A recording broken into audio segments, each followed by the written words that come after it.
If somehow the laws of physics changed so that there was no magnetism, I mean, all bets are off, and God knows what the world would be like. Really and truly, it would be so profoundly different that you couldn't say that, oh, well, we wouldn't have cars or anything so trivial as that. We wouldn't have light.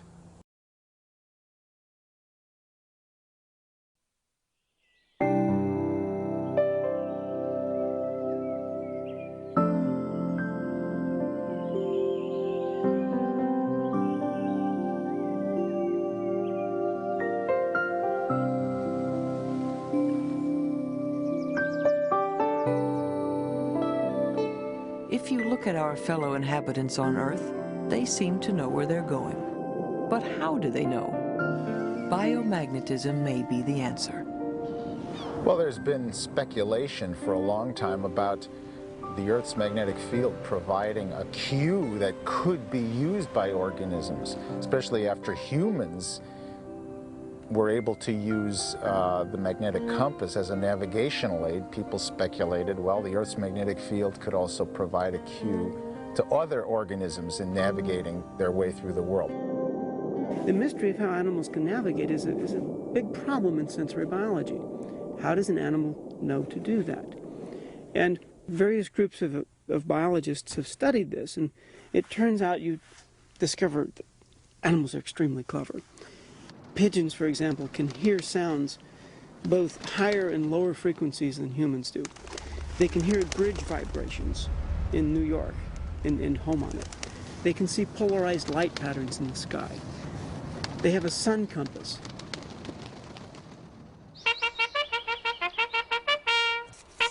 But as wartime messengers, pigeons headed home without sunlight and bridges to guide them.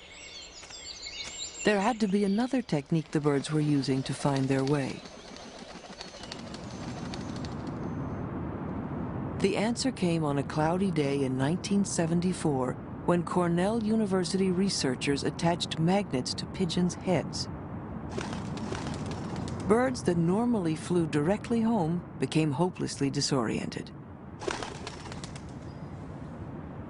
Findings that pigeons can use magnetism to navigate prompted new studies in animal migration. It is late autumn, and off the coast of Florida, spiny lobsters are on the move. Their only chance at survival is to reach the warmer, calmer depths before winter. They're able to hold their courses despite the fact that they often migrate at night. They often migrate when a tremendous amount of sediment is suspended in the water so that visibility is rather poor. And they're able to migrate under conditions in which waves and water currents are impinging upon them from different directions.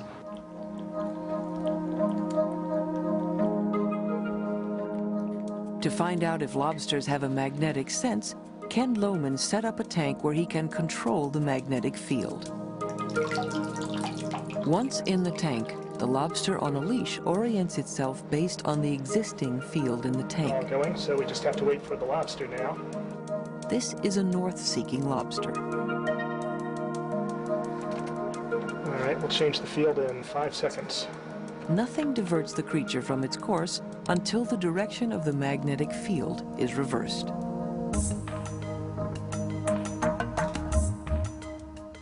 Our results from the laboratory experiments demonstrate that lobsters have the ability to orient by sensing the Earth's magnetic field. This suggests that they may be able to guide their migration by detecting the Earth's magnetic field. Out of Ken Lohman's clutches, the lobsters do what they ought to do, a migratory dance along magnetic lines of force.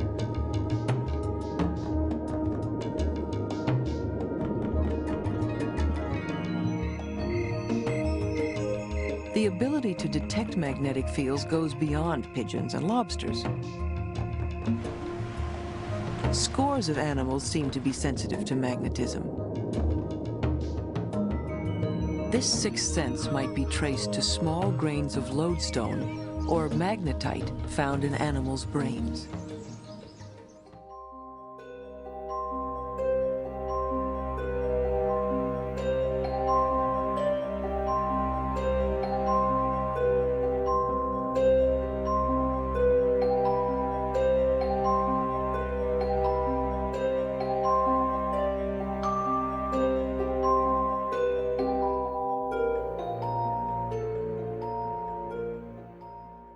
Earth's inner core.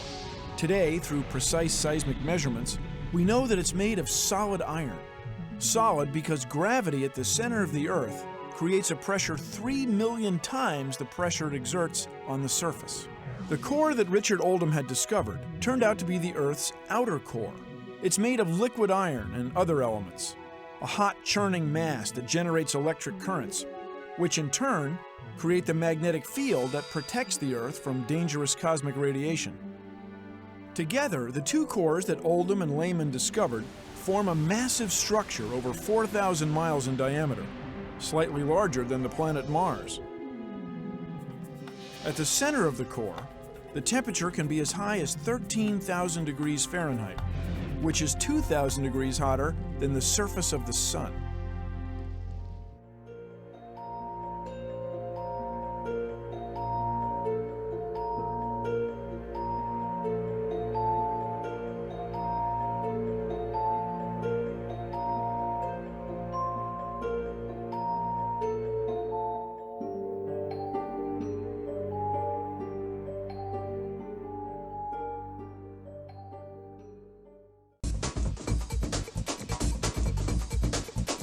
And these molds are made in a wide variety of shapes and sizes. Now it's time to mix together the ingredients for the magnets themselves. They include copper, cobalt, sulfur, nickel, pure iron, aluminum, and titanium. All of these metals are loaded into an electrical induction furnace. It generates a pulsating electromagnetic field that heats the metal to almost 3,000 degrees Fahrenheit, melting everything into a molten soup.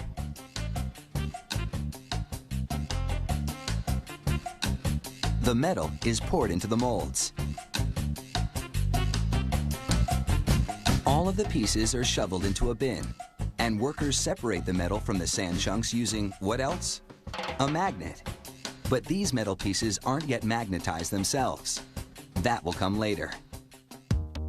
A set of rings designed for use in electric motors is threaded onto a copper pipe.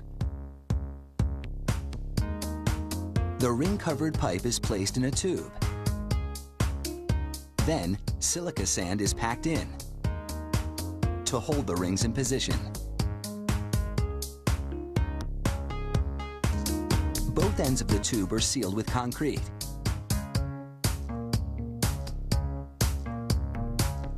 Then, it's into an electrical furnace. It heats the tube until it's red hot. This superheating primes the rings inside to accept an electromagnetic field, which will be delivered by this metal rod. The rod slides down the center of the copper pipe and is clamped into place. Water keeps the pipe from melting as a low-voltage, high-current charge is delivered to the rings inside.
Workers break open the seal.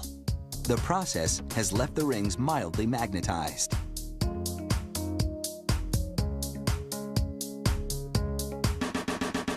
At this point, the magnets are pretty useless.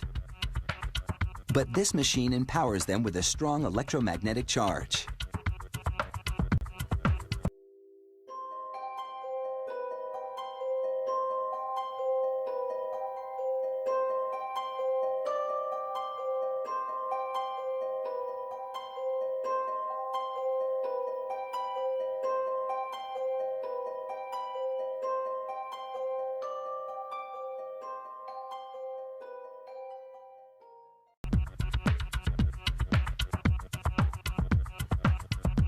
The establishment of that weak magnetic field earlier ensures that the magnetization is now properly oriented. Now that's some serious magnetic muscle. The wide array of magnets manufactured today are critical to our daily lives because their invisible power helps keep so many things running.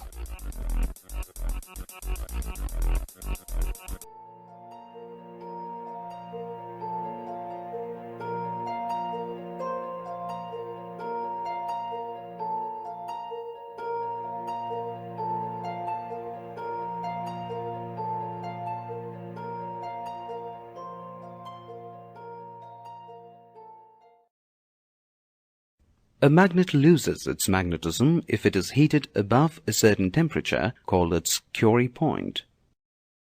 The curie point for iron is 770 degrees Celsius, and that of steel is 880 degrees Celsius. The curie point for nickel is 358 degrees Celsius, and that for cobalt is 1121 degrees Celsius.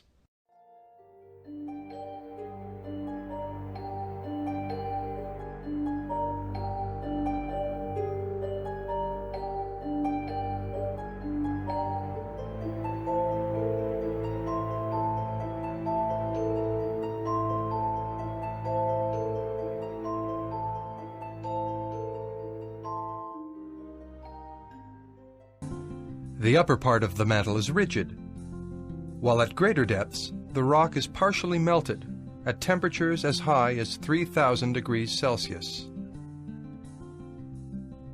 Finally, the center of Earth is called the core. It is an extremely dense area, composed mainly of metals, where the temperature is above 6,000 degrees Celsius. Together, the two cores that Oldham and Lehman discovered form a massive structure over 4,000 miles in diameter, slightly larger than the planet Mars. At the center of the core, the temperature can be as high as 13,000 degrees Fahrenheit, which is 2,000 degrees hotter than the surface of the sun.